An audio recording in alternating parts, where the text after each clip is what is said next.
Good morning and Assalamu alaikum class. I hope you all are fine. May Allah save us from this pandemic. I hope you all are taking online class. Now I am going to study you significance of meiosis. As you know, we have studied mitosis, significance of mitosis, meiosis. Now our topic is significance of meiosis. Beta, this one is our last topic from chapter number 5, cell cycle. Firstly, we are going to study its discovery. You all know discovery. They will ask you for discovery. Who discovered significance? Then you will say in 1890, Augustus Weismann. He is the one who described Weismann. He is the one who described significance of meiosis. Okay. He pointed out that meiosis was necessary not only to maintain the number of chromosomes in next generation but also to produce variation in next generation. जब हमने meiosis study किया था हमने कहा था ये variation आती है इसकी जब मियोसिस होगी तो वेरिएशन आएगी इट्स मीन जो आप लोग हैं आप लोगों के अंदर मियोसिस हुई देन ऑफस्प्रिंग विल प्रोड्यूस जो आप ऑफस्प्रिंग प्रोड्यूस हुए आप अपने पेरेंट्स की एग्जैक्ट कॉपीज नहीं हैं जो एसेक्सुअली प्रोड्यूस होते हैं वो बिल्कुल पेरेंट्स के अलाइक होते हैं यहाँ पे जो प्रोडक्शन ऑफ नेक्स्ट जनरेशन है वो उसमें वेरिएशन है वो बिल्कुल अपने पेरेंट्स के जैसे नहीं है बल्कि थोड़े से डिफरेंट है इसने ये सारी बातें हमें बताई number first point significance of meiosis will summarize under following headings. Number 1 is maintenance of chromosome number in next generation and production of variation in next generation. Then our first point is maintenance of chromosome number in next generation. Meiosis is essential for sexual reproduction. What happened in human beings? They are going to giving us the example of human. Because you know this is the sexual reproduction. Then we will discuss one as male and one as female. We all know they both are diploid in number. Diploids mean chromosome number are in pairs. This is 2n, this is also 2n. These undergo meiosis to produce haploid gametes. इनके अंदर क्या हुई meiosis हुई और इनके gametes कैसे बने haploid 1n और 1n और यहाँ पे क्या हुई है ये meiosis हो गई ये 1n प्रोड्यूस हो गए देन दे अगेन यूनाइट एक गैमेट आया मेल से and other will came from female they unite ये इकट्ठे हो गए और इनका जो ऑफस्प्रिंग बना वो कैसा था 2n वो भी क्या था डिप्लॉयड मैंने ये कहा मेल भी डिप्लॉयड होते हैं फीमेल भी डिप्लॉयड होते हैं लेकिन इनके अंदर प्रोसेस होता है मियोसिस का इनके जो गैमेट्स बनते हैं वो हैप्लॉयड होते हैं वो हैप्लॉयड जो हैं वो यूनाइट कर गए वो इकट्ठे हो गए और फिर जो उनका जाइगोट बना वो कैसा था डिप्लॉयड इन नंबर था और उसके अंदर कैरेक्टरिस्टिक्स थे दोनों के इसका मतलब क्रोमोसोम नंबर जो है वो मेंटेन रहा वो इक्वल रहा जैसा पेरेंट्स में था क्रोमोसोमल नंबर वैसे का वैसे ऑफस्प्रिंग में है this is known as maintenance of chromosome number in next generation in your book they also given you an example of haploid fungi and प्रोटोजोआन्स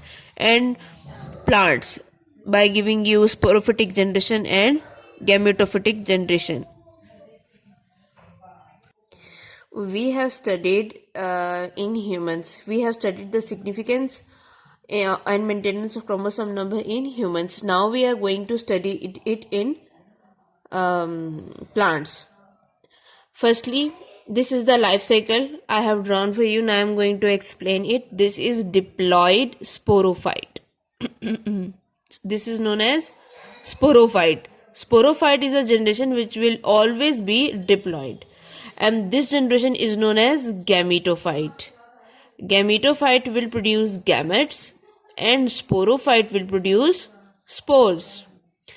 Gametophytic generation, it will always be haploid, and sporophytic generation will always be diploid. Then what sporophytic generation will produce? Spores. As its name indicate, it will produce spores. And in gametophytic generation, they will produce gametes.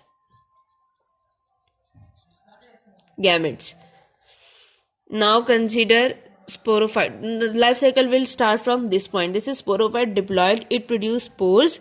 Spores are actually haploid.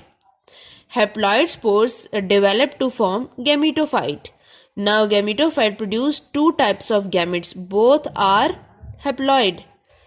Consider one as a male and other as a female. The both are unite and produce a diploid zygote. Then diploid zygote will form. This zygote then again produce sporophyte. This is known as alternation of generation, when sporophyte give rise to gametophyte and gametophyte give rise to sporophyte. Its mean meiosis is essential for the life cycle of plants. Next, our heading is production of variation in next generation. The chromosome pair of each parent undergo crossing over during meiosis. As we already studied in Prophase 1, there was genetic recombination, there was crossing over exist. Its mean next generation will take new genetic makeup. Now look at here our cycle, our plant life cycle, in which two parents were involved, and the offspring will have characteristics of both. It's mean the new generation which has been developed has the characteristics of both, and there is new genetic makeup is formed. It's mean variation exists. It's mean meiosis is essential for bringing the variation in next generation. Beneficial variation help organism to adapt the changes in environment. They are going to say कि अगर beneficial variation होगी तो वो हमारे environment के लिए अच्छी होगी. जो ऑर्गेनिज्म प्रोड्यूस होगा वो मोर अडेप्टेड होगा, वो बहुत अच्छे तरीके से यहाँ पे इन्वायरमेंट में एडजस्ट कर पाएगा. जबकि जो पुराने हैं उनके अंदर उतनी इम्यूनिटी नहीं होगी जितनी न्यू के अंदर होगी. इसलिए हम इसको कह रहे हैं कि ये सिग्निफिकेंस है मियोसिस की. इसके बाद उन्होंने हमें दिए हैं errors in meiosis. Errors means disorders, मतलब अगर कोई खराबियां हो जाएंगी मियोसिस का जब प्रोसेस हो रहा होगा. मियोसिस के प्रोसेस में अगर कोई खराबियां हो जाएंगी तो वो दो तरह की होंगी. एक को हम कहेंगे डिसजंक्शन और दूसरी को हम कहेंगे non disjunction. Non disjunction. Disjunction और नॉन डिसजंक्शन किस में होगी? एनाफेज में होगी. आगे की तो ये दोनों जब क्रोमोसोम सेपरेट हो रहे होंगे और वो नॉर्मली सेपरेट हो जाएंगे तो वो क्या कहलाएगी? Disjunction. When the separation is normal, then it is known as disjunction. Sometimes the separation is not normal. It is known as a non-disjunction. The result is the production of gametes which have either more or less than normal number of chromosomes. Okay. अगर के तो separation normal नहीं होगी then it is known as non disjunction. या तो इसके अंदर chromosomes number ज्यादा हो जाएंगे या तो इसके क्रोमोसोमल नंबर कम हो जाएंगे. तो ये क्या है? कंडीशन बिल्कुल भी सही नहीं है अगर उसमें ज्यादा हो जाए और अगर कम हो जाए. ज्यादा हो जाएंगे तो 47 हो जाएंगे, कम हो जाएंगे तो 45 हो जाएंगे. तो ये दोनों कंडीशंस गलत हैं. हमें normal equal number of chromosomes रखने हैं. This is known as errors. I hope you all understand this lecture very well. Thank you, class.